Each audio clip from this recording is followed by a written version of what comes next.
Allez, je me tourne maintenant vers mon invité. Bonsoir Yannick Corbert. Bonsoir.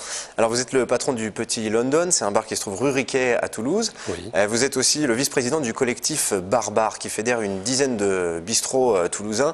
Pas seulement, c'est un collectif national. Le collectif Barbare, peut-être pour commencer, collectif Culture Barbare, qu'est-ce que c'est exactement? Quel est son objet? C'est un collectif de bar national avec 153 membres aujourd'hui, disséminés dans le territoire français, qui propose et essaie de supporter un projet pour défendre l'activité culturelle dans les bars à économie privée qui diffusent des spectacles vivants. Alors c'est vrai que des bars qui font du concert, du live, sur Toulouse il y en a beaucoup. Vous rencontrez pas mal de difficultés pour organiser ces concerts, en tout cas pour exister légalement. Il y a beaucoup d'obstacles. Rapidement, quels sont-ils? Quels sont les grands axes sur lesquels vous souhaiteriez que les choses avancent? Pour le nombre de bars à Toulouse, nous sommes aujourd'hui une quinzaine qui ont rejoint le collectif.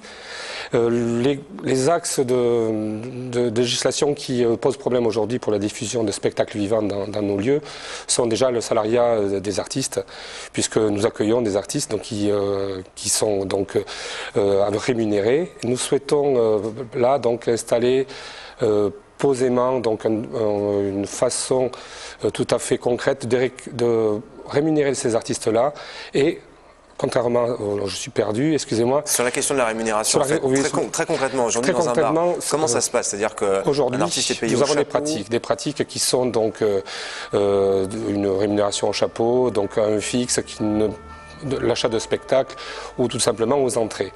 Le collectif Barbare se penche tout simplement sur le fait que nous avons le droit de faire ceci pour l'émergence. Nous avons le droit aussi, nous souhaitons avoir le droit de récupérer un bassin d'emploi pour les artistes professionnels.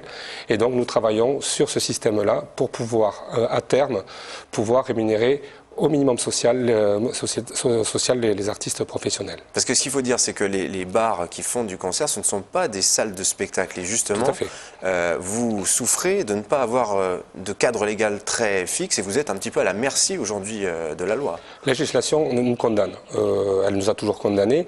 Aujourd'hui, vu que ça a été un des axes pour faire fermer nos établissements, nous sommes partis sur un combat et donc une revisite de cette législation. Alors faire du concert ensuite dans un bar, c'est vrai que c'est aussi beaucoup d'installations parce que le live ça génère quand même beaucoup de bruit. Les nuisances sonores ça a d'ailleurs été un axe de travail important pour vous. Ces derniers temps, notamment depuis l'année dernière, dans Toulouse, il y a eu des problèmes notamment par rapport au problème des nuisances sonores. C'est aussi une des choses sur lesquelles vous souhaiteriez que le dialogue avance avec la mairie par exemple?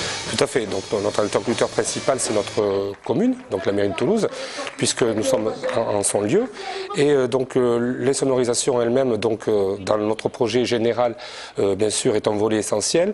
C'est surtout aussi la reconnaissance du spectacle vivant, non pas comme une nuisance sonore, mais comme l'expression d'une activité culturelle. Alors vous interpellez les politiques pour créer un véritable statut pour les musiciens qui jouent dans vos bars, en tout cas un cadre légal pour les rémunérations, ça n'existe pas aujourd'hui. Aujourd'hui, on est sous le couvert d'une présomption de salariat. Tout simplement, lorsqu'il y a un groupe qui vient jouer chez nous, il est considéré comme professionnel. Alors que la majorité, 80-85%, pour faire très large, seront des artistes émergents ou dits amateurs qui viennent donc se confronter à leur propre et à leur premier public.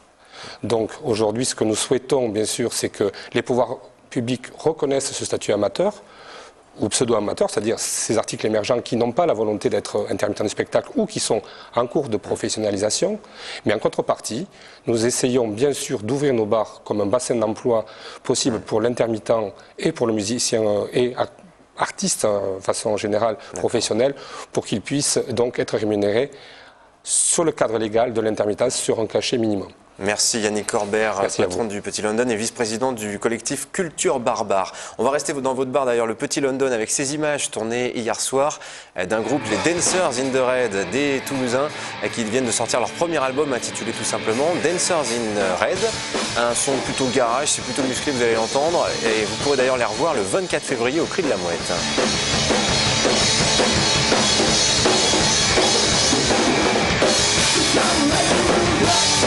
Come